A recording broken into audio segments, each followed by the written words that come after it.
Doctor B R. Ambedkar ಪ್ರತಿಷ್ಠಾನ ವತಿಯಿಂದ Dada Saheb doctor B R. Ambedkar ರವರ 135ನೇ ಜಯಂತಿ ಕಾರ್ಯಕ್ರಮದ ಅಂಗವಾಗಿ ಕೋಣನಕುಂಟೆಯಲ್ಲಿರುವ ಸರ್ಕಾರಿ ಆಸ್ಪತ್ರೆಯಲ್ಲಿ ರೋಗಿಗಳಿಗೆ ಹಣ್ಣುಗಳನ್ನು ವಿತರಿಸಲಾಯಿತು. ಈ ವೇಳೆ ಸಂಘದ ರಾಜ್ಯಾಧ್ಯಕ್ಷರಾದ ಮುನಿನಾರಾಯಣ್ ರವರು, ಮಾಜಿ ಬಿಬಿಎಂಪಿ ಸದಸ್ಯರಾದ ವಿಜಯಲಕ್ಷ್ಮಿ ಗಂಗಾಧರ್ ರವರು, ಬಂಜಾರ ಸಂಸ್ಕೃತಿ ಮತ್ತು ಭಾಷಾ ಅಕಾಡೆಮಿ ಮಾಜಿ ಸದಸ್ಯರಾದ ಡಾಕ್ಟರ್ ಎ.ಆರ್. ಗೋವಿಂದಸ್ವಾಮಿ, ಮುಖಂಡರಾದ ಎಸ್. ಗಂಗಾಧರ್, ವಿದಕ್ಷೀರ್, ಆನಂದ್ ಸೇರಿದಂತೆ ಸಂಘದ ಪದಾಧಿಕಾರಿಗಳು ಉಪಸ್ಥಿತರಿದ್ದರು. ಈ ವೇಳೆ ಸಂಘದ ಕಚೇರಿಯಲ್ಲಿ ಡಾಕ್ಟರ್ ಬಿ.ಆರ್. ಅಂಬೇಡ್ಕರ್ ರವರ ಹಾಗೂ ಶ್ರೀ ಶ್ರೀ ಶ್ರೀ ಶಿವಕುಮಾರ ಸ್ವಾಮೀಜಿರವರ ಭಾವಚಿತ್ರಕ್ಕೆ ಪೂಜೆ ನಮಿಸಿ ಸಾರ್ವಜನಿಕರಿಗೆ ಮಜ್ಜಿಗೆ, ಪಾನಕ, ಕೋಸಂಬರಿ ವಿತರಿಸಲಾಯಿತು.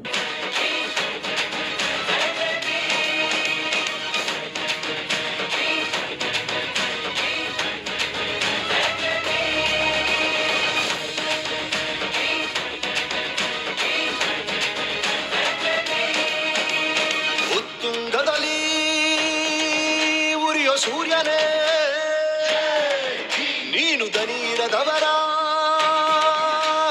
ಧೈರ್ಯವೋ.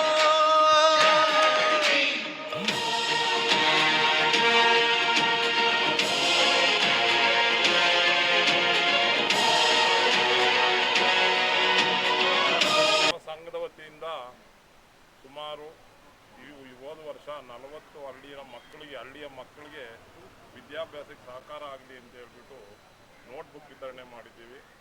ಜೊತೆಗೆ ಆ ಶಾಲೆಯಲ್ಲಿ ಯಾರು ಅಂಗವಿಕಲರ ಮಕ್ಕಳಿದ್ದಾರೆ, ಪ್ರತಿ ಶಾಲೆಯಲ್ಲೂ ನಾವು ಸರ್ಚ್ ಮಾಡಿ ಅಂಗವಿಕಲರ ಮಕ್ಕಳಿಗೆ ಬ್ಯಾಗು ಮತ್ತು ನೋಟ್ಬುಕ್ ಎಷ್ಟು ಬೇಕೋ ಆ ವರ್ಷಕ್ಕೆ ಎಲ್ಲನೂ ಕೊಡ್ತಾ ಇದ್ದೀವಿ. ಜೊತೆಗೆ ಅನಾಥ ಮಕ್ಕಳು ಸುಮಾರು 18 ವರ್ಷಗಳಿಂದ ಸತತವಾಗಿ ಹಂತವಾಗಿ ಸುಮಾರು 110 ಮಕ್ಕಳು ಇವತ್ತು ಅನಾಥ ಮಕ್ಕಳು ವಿದ್ಯಾಭ್ಯಾಸ ಮಾಡ್ತಾ ಇದ್ದಾರೆ. ಈ ಸಾರಿ ಇನ್ನೂ 20 ಮಕ್ಕಳನ್ನ ನಾವು ನಮ್ಮ ಸಂಸ್ಥೆಗೆ ಅಡಾಪ್ಟ್ ಮಾಡಬೇಕು ಅಂತೇಳಿ ನಾವು ಮಾತಾಡ್ಕೊಂಡಿದ್ದೀವಿ. ಈ ಮುಂದಿನ ದಿನಗಳಲ್ಲಿ ಇನ್ನೂ ಹೆಚ್ಚಿನ ರೀತಿ ಸೇವೆ ಮಾಡೋಕ್ಕೆ ಆ ಭಗವಂತ ನಮಗೆ ಶಕ್ತಿ ಕೊಡಲಿ. ಇದಕ್ಕೆಲ್ಲದಕ್ಕೂ ಕಾನೂನಾತ್ಮಕವಾಗಿ ನಮಗೆ ಬಾಬಾ ಸಾಹೇಬ್ ಅಂಬೇಡ್ಕರ್ ಅವರು ನಮಗೆ ಆಶ್ರಯದಾತರಾಗಿದ್ದಾರೆ. ಸ್ವಾಮೀಜಿಗಳ ಆಶೀರ್ವಾದದಿಂದ ನಾವು ಈಗ ಸೇವೆಯನ್ನು ಮಾಡ್ತಾ ಇದ್ದೀವಿ. ಮುಂದಿನ ದಿನಗಳಲ್ಲಿ ಮೈಸೂರಿನಲ್ಲಿ 3.5 ಎಕರೆ ಜಮೀನಲ್ಲಿ ಆಲ್ರೆಡಿ ಸರ್ಕಾರ ನಮಗೆ ಘೋಷಣೆ ಮಾಡ್ತಾ ಇದೆ.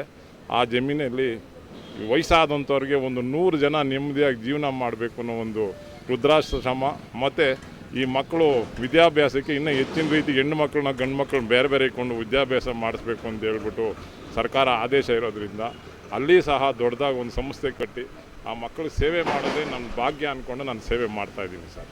ಅಂಬೇಡ್ಕರ್ ಅವರು ಸೂಚಿತ ವರ್ಗಕ್ಕೆ ಮಾತ್ರ ಇದಾಗಿರಲಿಲ್ಲ, ಎಲ್ಲ ವರ್ಗದ ಎಲ್ಲ ಜನಸಾಮಾನ್ಯರಿಗೂ ಕೊಟ್ಟಂಥ ಸಂವಿಧಾನದಲ್ಲೇ ಎಲ್ಲರಿಗೂ ನ್ಯಾಯ ಸಿಕ್ತಂತ. ಖಂಡಿತ ಇನ್ನೂ ನಮ್ಮಂಥ ಮೂಢಾತ್ಮರು ಯಾರೂ ಇಲ್ಲ.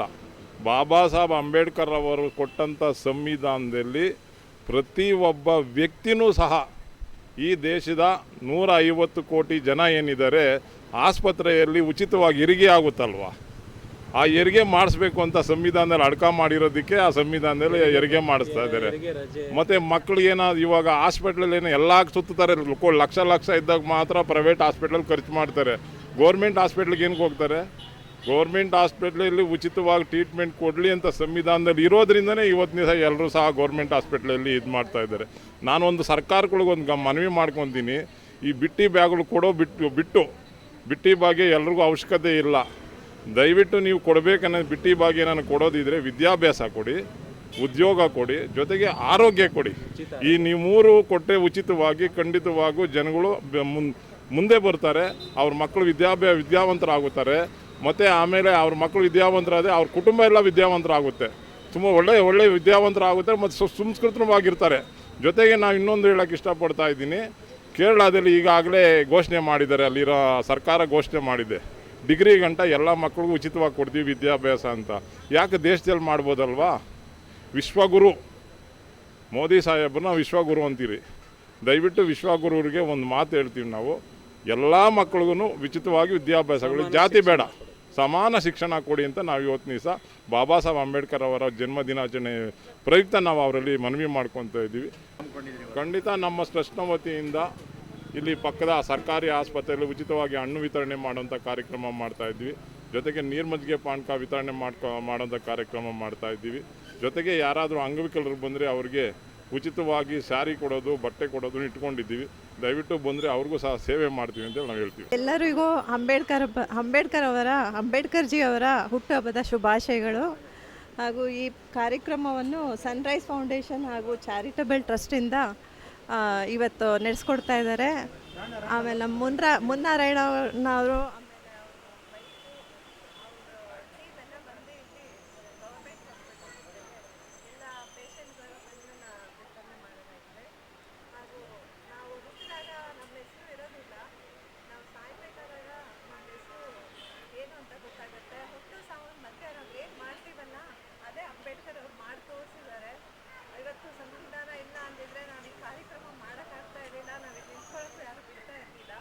ಬಾಬಾ ಸಾಹೇಬ್ ಅಂಬೇಡ್ಕರ್ ಅವರು ಪಟ್ಟ ಕಷ್ಟ, ಅವರು ಅನುಭವಿಸಿದ ಅಸ್ಪೃಶ್ಯತೆಯ ನೋವು, ಅವರು ವಿದೇಶದಲ್ಲಿ ನಮಗಾಗಿ ದುಂಡು ಮೇಜಿನ ಪರಿಷತ್ಗೆ ಹೋಗಬೇಕಾದ್ರೆ ಬಸ್ ಚಾರ್ಜ್ಗೂ ಅವ್ರಿಗೆ ಏನದು ಫ್ಲೈಟ್ ಚಾರ್ಜ್ ಅಂತೀವೋ ಅಥವಾ ಹಡಗಿನ ಚಾರ್ಜ್ ಅಂತೀವಿ ಇಲ್ಲದೆ ಹಂದಿಗಳ ಜೊತೆಯಲ್ಲಿ ಪ್ರಯಾಣ ಮಾಡಿದ್ರು. ಅವರು ದುಂಡು ಮೇಜಿನ ಪರಿಷತ್ತಲ್ಲಿ ಭಾಗವಹಿಸ್ತಾರೆ.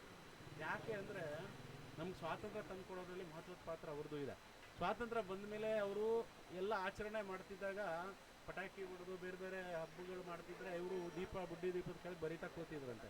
ತುಂಬ ಜನ ವಿದ್ವಾಂಸರು ಹೋಗಿ ಯಾಕೆ ಸ್ವಾತಂತ್ರ್ಯ ಬಂದಿದೆ ನಮಗೆ, ನೀವು ಇನ್ನೂ ಬರ್ಕೊಂಡು ಕೂತಿದ್ದೀರಲ್ಲ ಅಂಬೇಡ್ಕರ್ಗೆ ಬನ್ನಿ ಆಚರಣೆ ಮಾಡೋಣ ಅಂದರೆ, ನಿಮಗೆ ಸ್ವಾತಂತ್ರ್ಯ ಬಂದಿದೆ, ನನ್ನ ಜನಗಳಿಗೆ ನನ್ನ ಮಕ್ಕಳಿಗೆ ಇನ್ನೂ ಸ್ವಾತಂತ್ರ್ಯ ಬಂದಿಲ್ಲ, ಅವರು ಇನ್ನೂ ಅಸ್ಪೃಶ್ಯತೆಯ ನೋವು ಅಸಮಾನತೆಯ ನೋವಲ್ಲೇ ಬರುತ್ತಿದ್ದಾರೆ, ಹಾಗಾಗಿ ನಾನು ಇಲ್ಲೇ ಕೂತಿದ್ದೀನಿ, ನನ್ನ ಮಕ್ಕಳಿಗೆ ಚಿಂತನೆ ಮಾಡ್ತೀನಿ ಅಂತ ಹೇಳಿದ್ರು. ಈ ಮಾತು ಒಂದೇ ಸಾಕು. ಇವತ್ತಿಗೂ ಕೂಡ ನಾವು ಅಸ್ಪೃಶ್ಯತೆಯಿಂದ ವಿಮುಕ್ತಿ ಹೊಂದಿಲ್ಲ, ಮತ್ತು ಈ ಸಮಾನತೆಯಿಂದ ವಿಮುಕ್ತಿ ಹೊಂದಿಲ್ಲ. ಸಮಾನ ಶಿಕ್ಷಣ ನಮಗೆ ಸಿಗ್ತಾ ಇಲ್ಲ. ಇವತ್ತು ಸರ್ಕಾರಿ ಶಾಲೆಗಳು ಬಡವರು ಓದುವಂಥದ್ದು ಮತ್ತು ಅಸ್ಪೃಶ್ಯ ಮಕ್ಕಳು ಓದುವಂಥದ್ದು. ಬಾಬಾ ಸಾಹೇಬರ ಬಾಲ್ಯದ ಜೀವನ ಪಟ್ಟ ನೋವು ಬೇರೆ ಮಕ್ಕಳಿಗೆ ಬರಬಾರ್ದು ಅಂಥೇಳಿ ಅವರು ಶಿಕ್ಷಣ ಮತ್ತು ಆರೋಗ್ಯ ಯಾವತ್ತೂ ಖಾಸಗಿ ಆಗಬಾರ್ದು ಅಂತ ಹೇಳಿದರು. ಇವತ್ತು ಎಲ್ಲ ಕಡೆ ಖಾಸಗಿ ಶಿಕ್ಷಣ, ಖಾಸಗಿ ಆಸ್ಪತ್ರೆಗಳ ಸುಲಿಗೆಯಿಂದಾಗಿ ಬಡಮಕ್ಕಳು, ಬಡವರಲ್ಲಿ ಯಾರು ರೀ, ದಲಿತರು ಅಂದರೆ ಯಾರು ನಿಮ್ಮ ಪ್ರಕಾರ? ಏನು ಹೊಲೆಯ ಮಾದಿಗ ಇಬ್ಬರೇನಾ ದಲಿತರು? ಯಾರು ದಲಿತರು ಅಂದರೆ ಎಲ್ಲ ವರ್ಗದಲ್ಲಿರುವಂಥ ಬಡವರು, ಬ್ರಾಹ್ಮಣರ ಬಡಮಕ್ಕಳು ದಲಿತನೇ. ಎಲ್ಲ ಮಕ್ಕಳಿಗೆ ಶಿಕ್ಷಣ ಸಿಗಬೇಕು, ಅವ್ರಿಗೆಲ್ಲ ಸಮಾನತೆ ಸಿಗಬೇಕು, ಎಲ್ಲರೂ ಆರ್ಥಿಕ ಸಬಲತೆ, ದೇಶ ಉದ್ಧಾರ ಆಗಬೇಕಂತ ಸಂವಿಧಾನ ರಚನೆ ಮಾಡಿದ್ರೆ ನೀವು ನಿಮ್ಮ ತೆವಲಿಗೆ ನಿಮ್ಮ ರಾಜಕೀಯ ಬೇಡ ಬೇಯಿಸ್ಕೊಳ್ಳೋದಕ್ಕೆ ಇಲ್ಲದೆ ಇರೋದನ್ನು ಹುಟ್ಟಾಕಿ ಜಗಳ ತಂದಿಟ್ಟು ಈ ದೇಶವನ್ನು ಹಾಳು ಮಾಡಬಾರದು ಅಂಥೇಳಿ ಸಂದರ್ಭದಲ್ಲಿ ಬಾಬಾ ಸಾಹೇಬರ ನಿಲುವನ್ನು ನಾನು ಒತ್ತಾಯಪೂರ್ವಕವಾಗಿ ದೇಶದ ಕೇಳ್ಕೊಳ್ತೀನಿ. ಯಾಕಂದರೆ ಈಗ ನಾವು ಸಿದ್ಧಗಂಗಾ ಮಠದ ಸ್ವಾಮೀಜಿಯವರು, ತುಮಕೂರು ಸ್ವಾಮೀಜಿಯವರ ಶಿಕ್ಷಣ ವ್ಯವಸ್ಥೆನ ನೋಡಿದ್ರೆ ಸಾಕು, ಯಾವುದೇ ಸರ್ಕಾರ ಮಾಡದೇ ಇರೋ ಕೆಲಸ ಅವರು ಮಾಡಿದ್ದಾರೆ. ಅವ್ರದ್ದು ಜಯಂತಿ ಇದೆ ಇವತ್ತು, ಬಾಬಾ ಸಾಹೇಬರ ಜಯಂತಿ ಇದೆ. ಇಲ್ಲಿ ನಮ್ಮ ಮುನಿ ನಾರಾಯಣ ಸರ್, ವಿಜಯಲಕ್ಷ್ಮಿ ಮೇಡಮು, ಗುರು ಚವ್ಹಾಣ್ ಅವರ ಎಲ್ಲ ಪದಾಧಿಕಾರಿಗಳು ಸರಳವಾಗಿ ನಮ್ಮ ಬಡಾವಣೆಯಲ್ಲಿ ಆಚರಣೆ ಮಾಡ್ತಿದ್ರು ಕೂಡ ಇದೊಂದು ವಿಶ್ವಮಟ್ಟದ ಆಚರಣೆ ಅಂತ ನಾನು ಭಾವಿಸೋದು. ಯಾಕಂದರೆ ವಿಶ್ವಮಟ್ಟಕ್ಕೆ ಬಾಬಾ ಸಾಹೇಬರು ಕೊಟ್ಟಿರುವಂಥ ಕೊಡುಗೆ ನಮ್ಮಂಥ ದಲಿತರಿಂದ, ನಮ್ಮಂಥವರಿಂದ ಪ್ರೇರಣೆ ಪಡೆದು ನೋಡಿ. ಬಾಬಾ ಸಾಹೇಬರ ಹಕ್ಕುಗಳು, ಮೂಲಭೂತ ಹಕ್ಕುಗಳು ಎಲ್ಲಿಂದ ತಗೊಂಡ್ರು? ಕಲಾವಿದರುಗಳಿಂದ ತಗೊಂಡ್ರು. ಯಾರೋ ಒಬ್ಬ ಕಲಾವಿದ ನಾಟಕದಲ್ಲಿ, ಅಂತಿಗೋನ್ ಅಂತ ನಾಟಕದಲ್ಲಿ ಸಾಫೋಕ್ಲಿಸ್ ಬರೆದಿದ್ದ ಹಕ್ಕುಗಳು ಹೇಗಿರಬೇಕು ಅಂತೇಳಿ, ಅದನ್ನು ಸಂವಿಧಾನಕ್ಕೆ ಅಳವಡಿಸ್ತಾರೆ. ಅಂದರೆ ಬಾಬಾ ಸಾಹೇಬರು ವಿಶ್ವದ ಎಲ್ಲವನ್ನ ಸ್ಟಡಿ ಮಾಡಿದ್ದಾರೆ ಅನ್ನೋದಕ್ಕೆ ಇದೊಂದು ಸಣ್ಣ ಉದಾಹರಣೆ ಅಷ್ಟೇ. ನಾನು